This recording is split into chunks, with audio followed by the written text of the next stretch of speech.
नमस्कार दोस्तों, राधे राधे। मैं अजय वर्मा आपके साथ लेकर आया हूँ फिजिक्स बाय अजय वर्मा में तरंग प्रकाशी के कुछ एमसीक्यूज जो हमारे लिए इम्पोर्टेंट हो सकते हैं एग्जाम के मद्देनज़र रखते हुए। तो हमारा पहला क्वेश्चन है, हाइगेंस के सिद्धांत में समान अवस्था में कंपन करे कणों का तल कहलाता है। कणों का तल कहलाता है दोस्तों हमारे पास तरंगाग्र। क्या कहलाता है? तरंगाग्र कहलाता है। नेक्स्ट क्वेश्चन, हाइगेंस तरंग सिद्धांत द्वारा निम्नलिखित में से किस घटना की व्याख्या नहीं हो सकती है? अपवर्तन की हो गई थी, व्यतिकरण की हो गई, डॉपलर की हो सकती है, तो बचा ऑप्शन प्रकाश विद्युत प्रभाव। इसकी व्याख्या नहीं हो पाती है क्योंकि ये कणीय प्रकृति वाला हो जाता है, द्वैत प्रकृति वाला केस आ जाता है इसमें, ठीक है ना। तो वहां पे ये केस चलता है फोटोन वाला। नेक्स्ट, हाइगेंस की द्वितीयक तरंगिकाओं के सिद्धांत के पीछे की ओर लौटने वाली तरंग की अनुपस्थिति साबित की। दोस्तों हाइगेंस ने थ्योरी दी थी, हाइगेंस और फ्रेनेल ने दी थी, आगे बनती है। लेकिन एक्चुअली क्या हुआ था, हाइगेंस की बातें पसंद नहीं आई थी कि पश्च तरंग क्यों नहीं बन पाती, मतलब पश्च तरंग क्यों नहीं बनती, तो उसकी सटीक जानकारी स्टोक ने दी थी। तो हमारा आंसर हो जाएगा सर स्टोक। जब प्रकाश की किरणें ऐसे माध्यम से गुजरती है जिसमें वेग कम होता है तो उसकी तरंग दैर्ध्य और आवृत्ति का मान क्या होता है? दोस्तों हमने एक डेरिवेशन की थी जिसमें प्रकाश के अपवर्तन की डेरिवेशन की थी, जिसमें आवृत्ति कभी नहीं बदलती। उसमें पता चला था कि जब हमारे प्रकाश की किरण या प्रकाश की तरंग किसी एक माध्यम से दूसरे माध्यम में जाती है तो उसकी आवृत्ति कभी नहीं बदलती। क्या नहीं बदलती? आवृत्ति कभी नहीं बदलती। जो बदलती है वो प्रकाश की का वेग और लेमड़ा, बोले तो तरंग दैर्ध्य बदलती है, ठीक है। और यहाँ पे रिलेशन निकल के आता v1/λ1 बराबर v2/λ2, ठीक है ना। तो जैसे जैसे ये प्रकाश, तो मैं लिख सकता हूँ v1/v2 बराबर λ1/λ2। जिस जिस हिसाब से v1 बढ़ेगा उस हिसाब से λ1 बढ़ेगा, और जिस जिस हिसाब से v1 घटेगा उस हिसाब से λ1 भी घटेगा। तो अगर वेग कम होता है तो मतलब यहाँ से रिलेशन पता चला ना, v is proportional to lambda या lambda is proportional to v, ठीक है ना। तो जैसे वेग कम होता है तो लेमड़ा भी कम होगा, घटेगा, और आवृत्ति क्या रहती? अपरिवर्तित। आवृत्ति अपरिवर्तित क्यों रहती है? v बाई लेमड़ा क्या होती है? आवृत्ति होती है। क्या होती है? आवृत्ति। ये भी क्या होती है? आवृत्ति। तो यहाँ पे v1 बराबर v2 निकल के आ रहा है, तो आवृत्ति में कोई परिवर्तन नहीं होगा। नेक्स्ट क्वेश्चन, वायु में संचरित एक प्रकाश की किरण की तरंग दैर्ध्य लेमड़ा है, आवृत्ति न्यू है, वेग v तथा तीव्रता i है। यदि यह किरण जल में प्रवेश कर जाती है तो इन राशियों को क्रमशः मान हो जाते हैं निम्नलिखित में से कौन सा से संबंध सही है? दोस्तों अभी लास्ट में ही किया था, अपन विरल माध्यम से यहाँ पर सघन में जा रहे हैं। कहाँ पे जा रहे हैं? सघन माध्यम में। तो प्रकाश की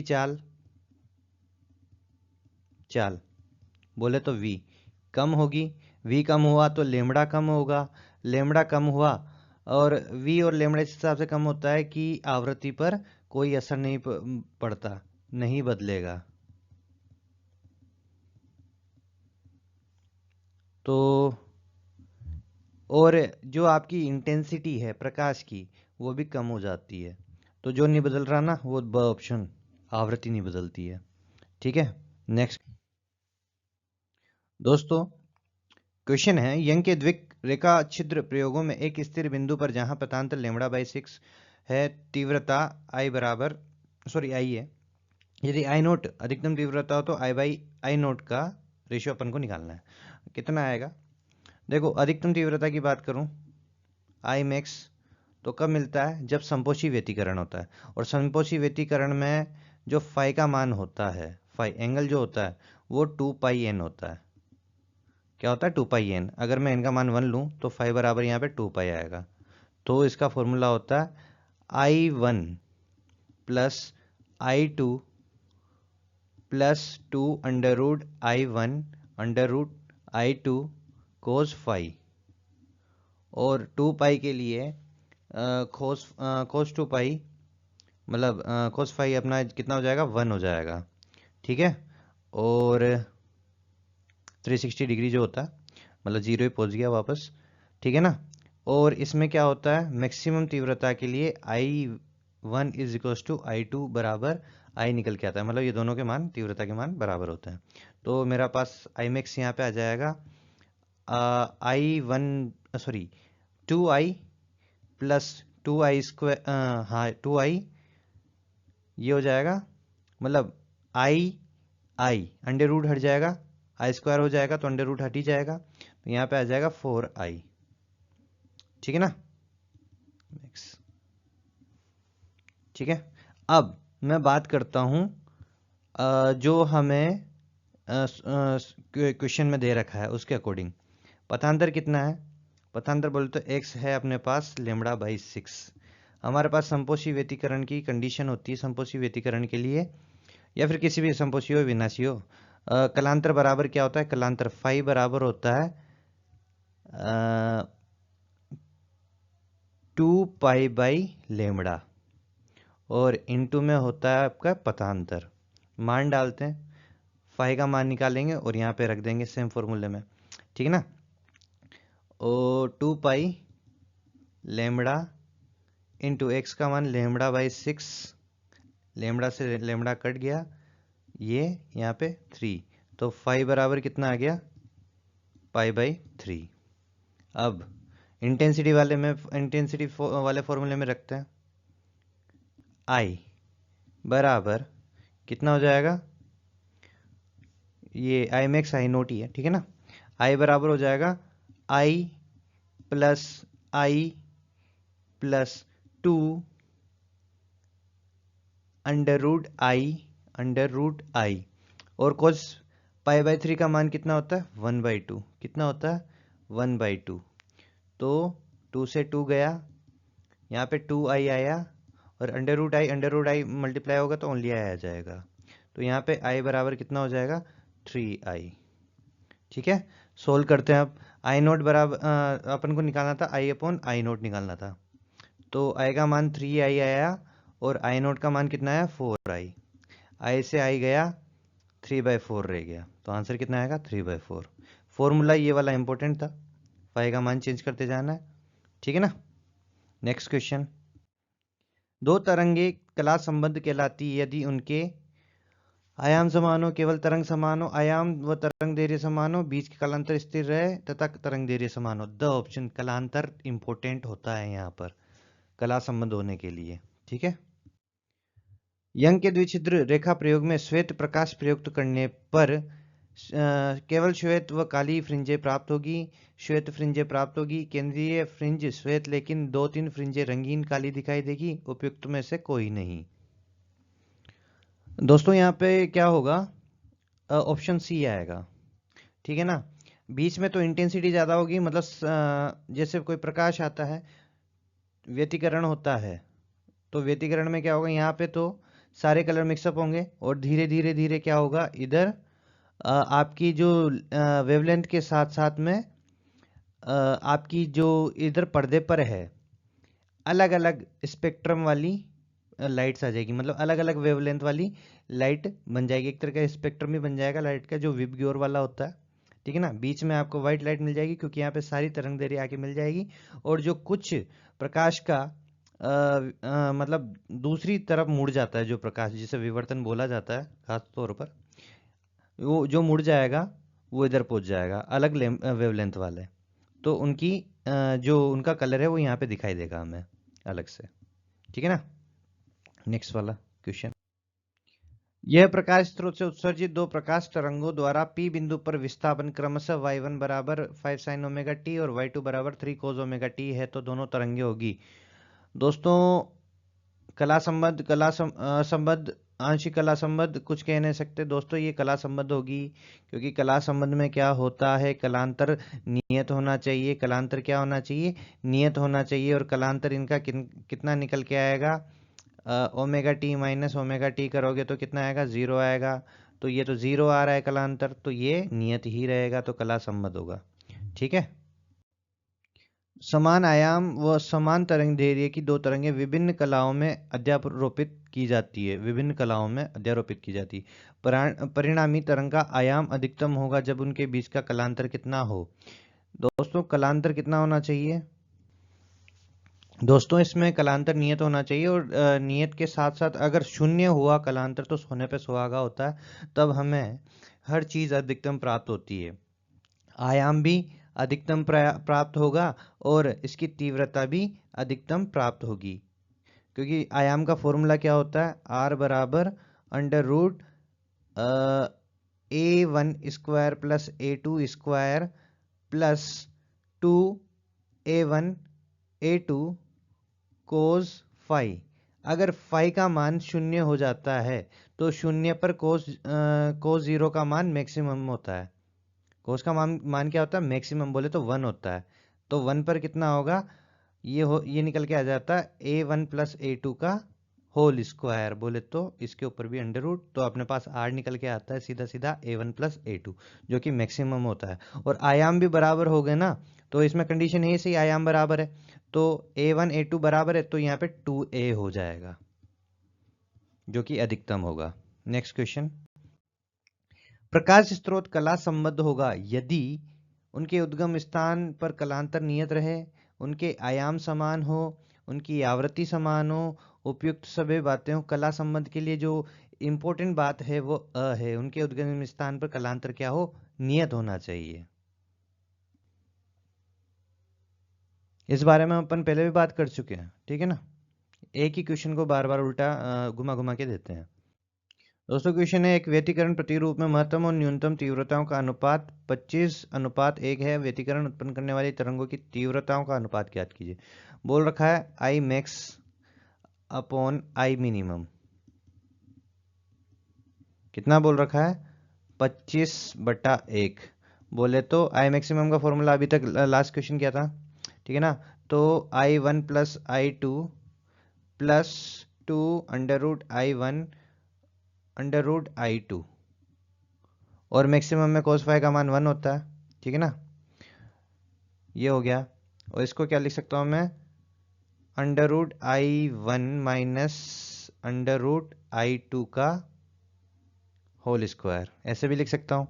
अगला है मिनिमम के लिए क्या हो जाएगा? I1 + I2, यहाँ पे मिनिमम के लिए -2I1 √I2, माइनस है यहाँ पे प्लस होगा, ठीक है ना। ऊपर वाले में प्लस होगा, नीचे वाले में माइनस होगा। I1 - I2 का होल स्क्वायर अंडर रूट में, या फिर यहाँ पे साफ साफ क्लियर लिखता हूँ, अंडर रूट नीचे वाले का √I1 + √I2 का होल स्क्वायर, नीचे √I1 - √I2 का होल स्क्वायर, ठीक है। बराबर कितना? 25/1।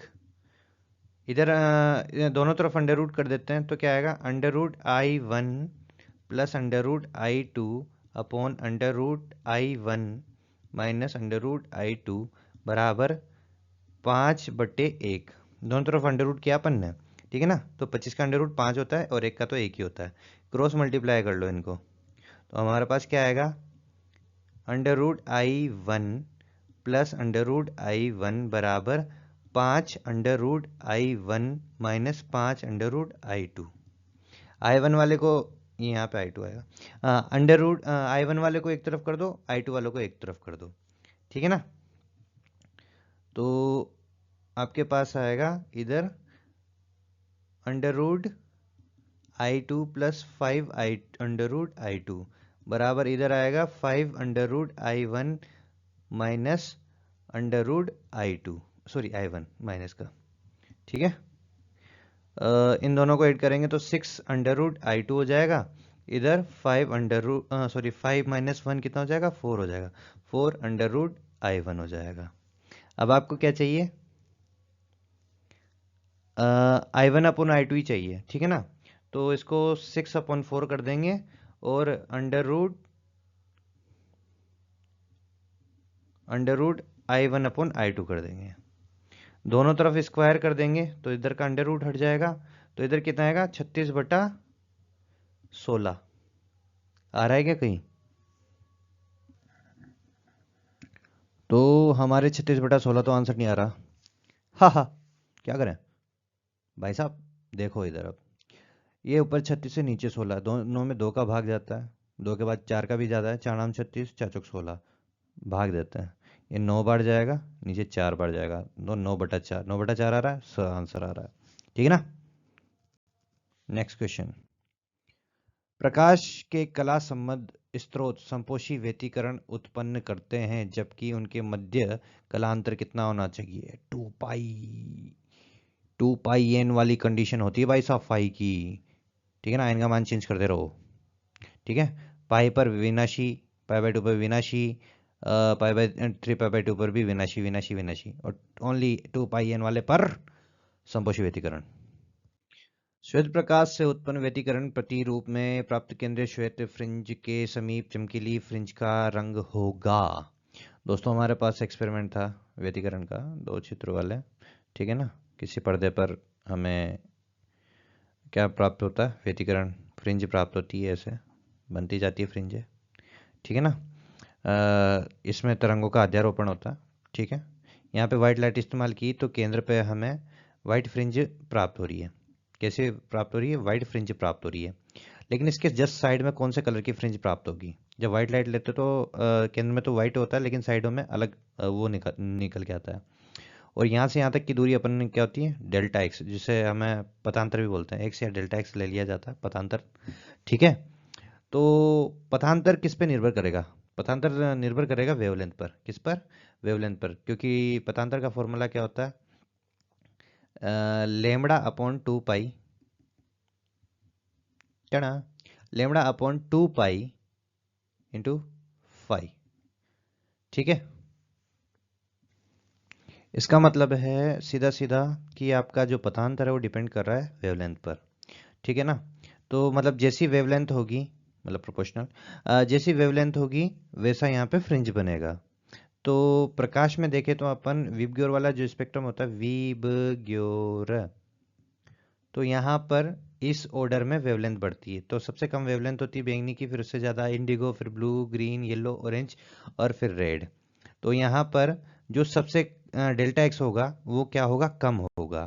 तो यहाँ पे वेवलेंथ भी कम ली जाएगी। तो सबसे कम वेवलेंथ किसकी? यहाँ पे वॉयलेट की। तो यहाँ पर आएगा अपना वॉयलेट, बैंगनी कलर की फ्रिंज इसके करीब होगी, फिर इंडिगो, फिर blue, green, yellow, orange, red. ठीक है ना, रेड सबसे लास्ट में होगी।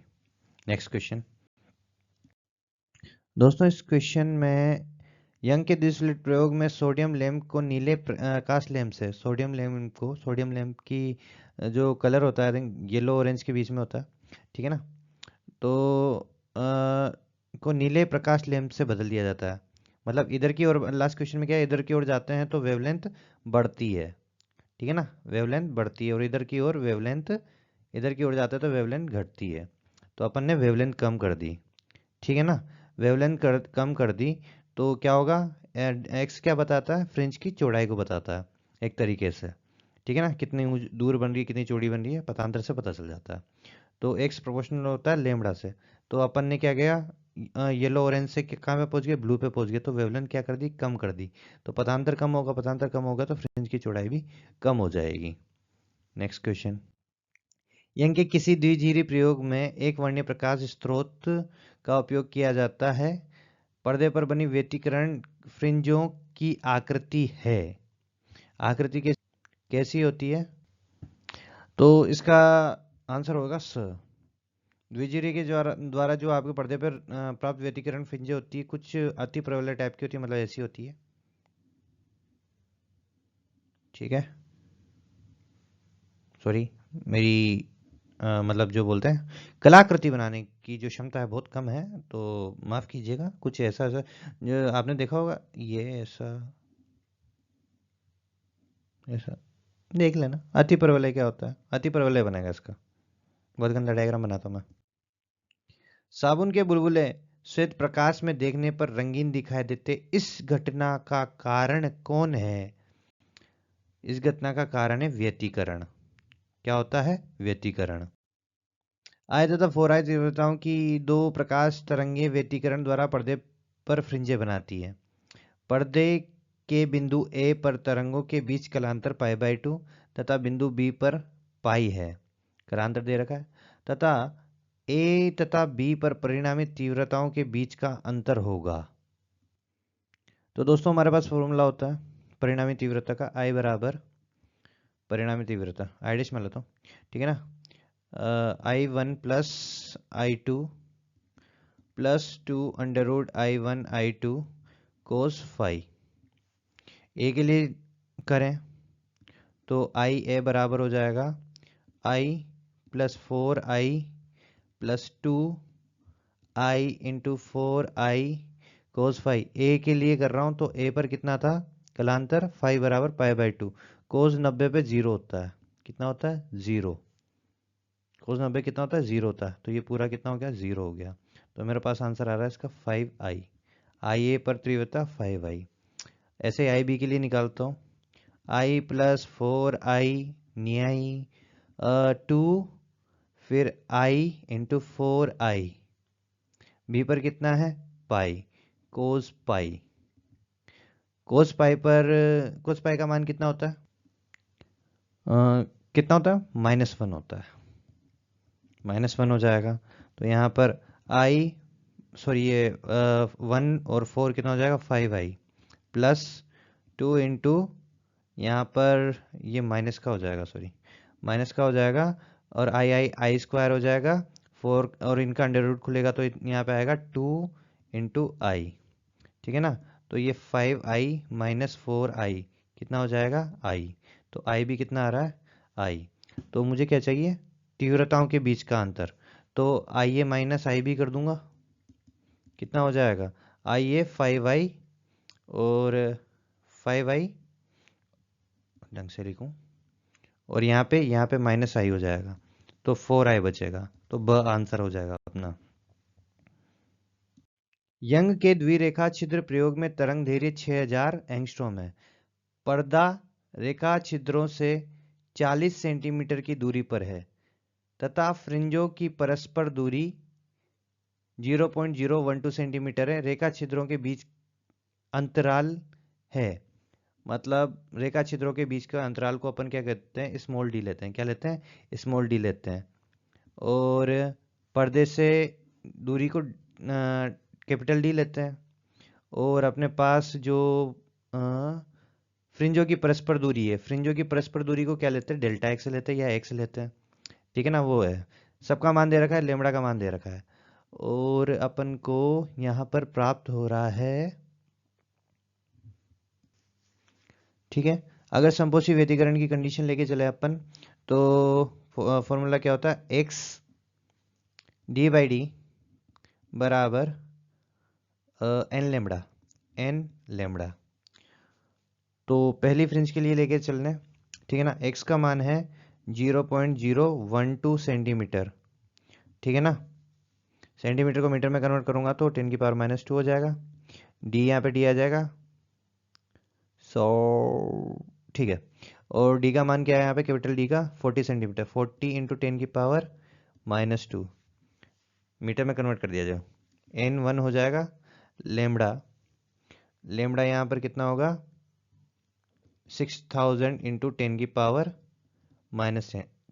एंगस्ट्रॉम को भी मीटर में कन्वर्ट करेंगे, ठीक है ना। 10 की पावर -2 से 10 की पावर -2 गया, इसके पॉइंट खोलेंगे तो नीचे 1000 आ जाएगा, ठीक है ना। और फर्दर ये इसको ढंग से क्लियर करते हैं, डी ये 6000 इंटू 10 की पावर -10 हो जाएगा, इधर 40 चला जाएगा, ठीक है ना, और 1000 भी इधर चला जाएगा, नीचे 12 रह जाएगा, ठीक है। 12 से ये 6 यहाँ पे 1000 रह जाएगा, 6 से जाएगा डिवाइड करेंगे तो यहाँ पे 2, ठीक है ना। अब ये कितने हैं, ये 2 से जाएगा 40 20 टाइम्स, और यहाँ पे कितने जीरो हैं 1 2 3 1 2 3 6 और 1 7, तो यहाँ पे रह जाएगा 2 इंटू 10 की पावर -3, ठीक है ना। तो हमारे पास आंसर आना चाहिए, ये मीटर में आंसर आ रहा है, किस में आंसर आ रहा है मीटर में आंसर आ रहा है। तो 1 मीटर, इस सारा आंसर किस में मिलीमीटर में है, किस में आंसर मिलीमीटर में, और 1 मिली का मतलब कितना होता है 10 की पावर -3 होता है। होता है, तो मैं इसको लिख सकता हूँ 2 mm, 2.0 mm। ठीक है। एकल छिद्र के फ्राउनहोफर विवर्तन में एन कोटि के द्वितीयक उच्चिष्ट के लिए पथांतर डेल्टा की शर्त है। इसके लिए शर्त होती है, देखो डायग्राम विवर्तन में, ये आपका फ्राउनहोफर विवर्तन से रिजल्ट निकल के आता है। ठीक है ना। ये केंद्रीय उच्चिष्ट होता है जो थीटा बराबर 0 पे प्राप्त होता है। ठीक है ना। और ये निम्निष्ट है जो थीटा बराबर लेमड़ा बाई ए पर प्राप्त होता है। और यहाँ पे जो पीक होते हैं, ये पीक होते हैं। ठीक है ना। जिनको द्वितीयक या गौण उच्चिष्ट बोला जाता है। ये इनके जो कंडीशन हो, पथांतर की कंडीशन है, वो होती है अ। ठीक है ना। निम्निष्ट की कंडीशन होती है एन लेमड़ा, और इसकी कंडीशन होती है अ 2n+1 लेमड़ा बाई 2। कई जगह आप ऐसे भी देख सकते हो n+1/2 लेमड़ा। ठीक है ना। ऐसे भी दिखाई दे सकता है आपको। समान तीव्रता के आई नोट के दो कला संबद्ध है। ठीक है ना। समान तीव्रता है, व्यतिकरण प्रतिरूप में माध्य तीव्रता प्राप्त होगी। तो मैक्सिमम तीव्रता के लिए क्या करेंगे भैया, आई मैक्स, क्योंकि समान तीव्रता है आई नोट फॉर्मूला होता है √I1 + √I2 मैक्सिमम के लिए। ठीक है ना। ये मैक्सिमम ही होगी। क्यों? क्योंकि दोनों तीव्रता क्या है, समान है। तो यहाँ पे लूँगा √I, कला संबद्ध है और, ठीक है ना, √I, ये स्क्वायर था, को जोड़ेंगे तो 2√I का होल स्क्वायर करेंगे तो 4I नोट आ जाएगा। ठीक है ना। आई नोट तो सबके साथ आंसर। Next question. प्रकाश के विवर्तन के लिए आवश्यक है कि अवरोधक का आकार प्रकाश तरंग दैर्ध्य से होना चाहिए लगभग बराबर। प्रकाश के विवर्तन की व्याख्या निम्न से संभव है, क्वांटम प्रकृति से नहीं, तरंग प्रकृति से, कणिका सिद्धांत से, ब तरंग प्रकृति से। किसी पारदर्शी पदार्थ पर प्रकाश की किरण का आपतन कोण 60 डिग्री है। परावर्तित किरण पूर्णतः ध्रुवित है। पदार्थ का अपवर्तनांक है। दोस्तों ये वाला क्वेश्चन वैसे आना तो नहीं चाहिए क्योंकि कोर्स में नहीं है, ब्रूस्टर नियम नहीं है। ठीक है ना। वैसे इसका फॉर्मूला हो जाएगा म्यू बराबर 10I होता है ध्रुवण के द्वारा जो अपन निकालते हैं 10I। 1060 डिग्री डालूंगा यहाँ पर तो मुझे अपवर्तनांक निकल के आ जाएगा किसी भी माध्यम का जो होता है। तो 1060 कितना होता है, √3। ठीक है। तो म्यू बराबर √3 आंसर आ जाएगा। सेकंड, प्रकाश के ध्रुवण से पुष्टि होती है प्रकाश की अनुप्रस्थ तरंग प्रकृति की। आंसर हो जाएगा इसका। प्रकाश तरंगों के अनुप्रस्थ होने की पुष्टि कौन करता है, ध्रुवण करता है। नेक्स्ट, लास्ट, एकल स्लिट के विवर्तन प्रतिरूप में केंद्रीय फ्रिंजे होती है। एकल स्लिट विवर्तन प्रतिरूप में अपन ने जो भी पढ़ा है वो फ्राउनहोफर पढ़ा है, एकल स्लिट वाला। उसके केंद्रीय फ्रिंज की स्थिति अधिकतम तीव्रता वाली। के स्रोत प्रकाश सफेद होने की दशा में केंद्रीय अधिकतम के निकट व्यतिकरण फ्रिंज का कलर क्या होता है, बैंगनी। अपन ने ऑलरेडी कर चुके हैं क्वेश्चन। जिसकी वेवलेंथ सबसे कम होगी वो सबसे ज्यादा पास में होगा, जिसकी वेवलेंथ ज्यादा होगी वो दूर होगा। दोस्तों क्वेश्चन है, दो कला संबद्ध स्रोत जिनकी आवृत्ति का अनुपात 100:1 है को व्यतिकरण फ्रिंज उत्पन्न करने के लिए उपयोग किया जाता है। फ्रिंजों में अधिकतम व न्यूनतम तीव्रता का अनुपात ज्ञात कीजिए। ठीक है ना। दो तरंगे ली जाएगी या फिर दो कला स्रोत लिए जाएंगे जिनकी तीव्रता का अनुपात I1 बोले तो यहाँ पे आवृत्ति की जगह तीव्रता कर लेना, ये करेक्शन होगा यहाँ पे। ठीक है ना। तभी क्वेश्चन हो पाएगा, नहीं तो नहीं होगा। I1/I2, पहले वाले की तीव्रता 100 और उसका अनुपात दे रखा है I2 दूसरे वाले की तीव्रता के अनुरूप 100:1 या फिर 100:1। ठीक है।